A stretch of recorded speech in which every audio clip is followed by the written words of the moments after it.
if it's in a word or if it's in a look, you can't get rid of Babadook. Huh. Seems like a good movie.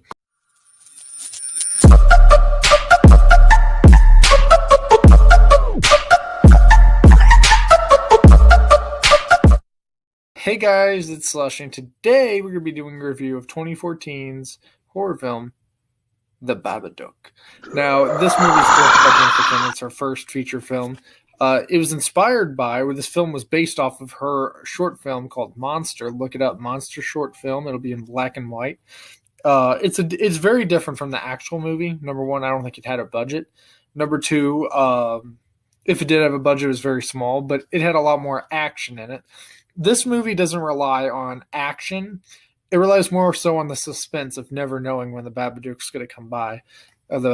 You see him various points, and you don't really get a lot of them, which is a good thing because that's what the movie relies on, is tension. He provides the tension with his voice, with sounds, what he makes characters do, what he makes them say, how he presents himself. He just freaks you out in that sense. He doesn't try to jump scare you or any of that. So I adore this movie because of that. They don't try to throw cheesy jump scares at you. They rely on a good story, good storytelling. It's a slower developing film. Not everything comes at you right away, like I said. Not very little action, but the story in this is amazing. So if you're somebody who likes a good story in a horror film, The Babadook will not disappoint you whatsoever. In fact, it's better than what I expected. I saw the trailer and I fell in love with it because I was like, this looks like it's not just a jump scary horror film. I always expected it to be one of those films where they just jump scare the crap out of you with a cool, creepy monster and they just abuse it. But instead, it's the complete polar opposite of what I expected. So it took me off guard. And it's instead more so about how people react to the Babadook, how it affects them. And there's a very deep meaning. I'm not going to spoil anything for anybody. That'd spoil the whole film for you, and I don't do spoiler reviews. But the acting in this is amazing. Essie Davis plays Amelia, and Noah Wiseman plays Samuel. So it's seriously one of the best. This thing practically has its own genre. I call these like legend type of films. I don't have a specific name for them because it almost feels like it's based off of a legend. Like the Babadook could almost be a real character or a real person that did something way back in the 18th century. He kind of has like a Nosferatu feel, which makes sense because the director Jennifer Kent said she was inspired by those old school classic films like Nosferatu and Dracula, and the way they move. Like the Babadook kind of just lumbers around like slow. You don't actually even see him move. He kind of moves towards you without even moving his legs. He kind of floats basically, which is cool. I love that.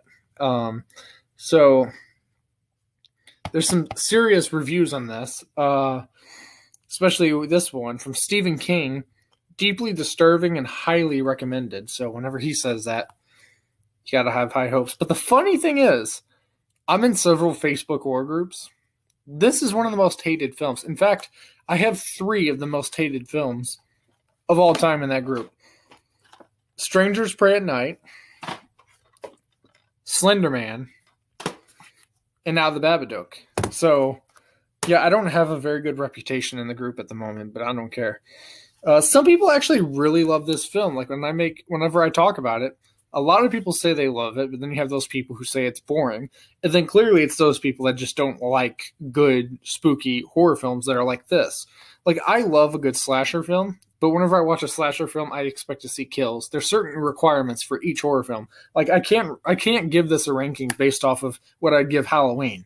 Because Halloween's it's like a subgenre that it's in. This one has its own as well. It's like a supernatural type of thing. A psychological thriller, I'd suppose. It's not really a full-on horror.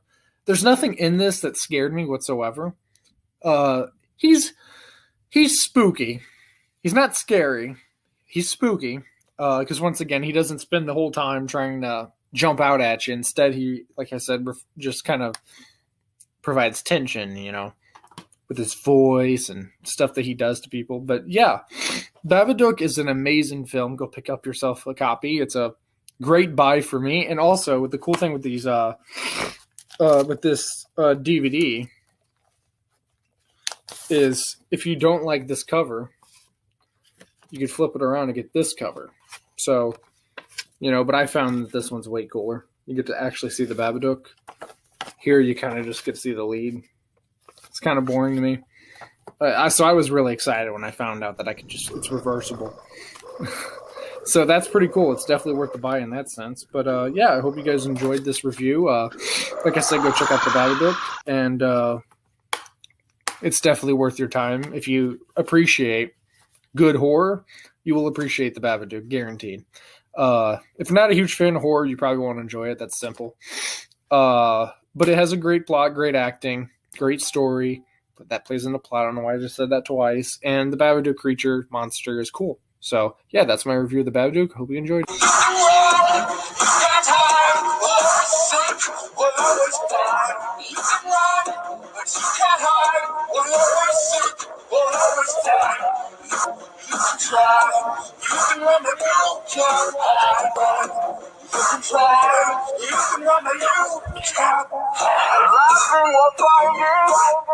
I'm hiding, I'm trying.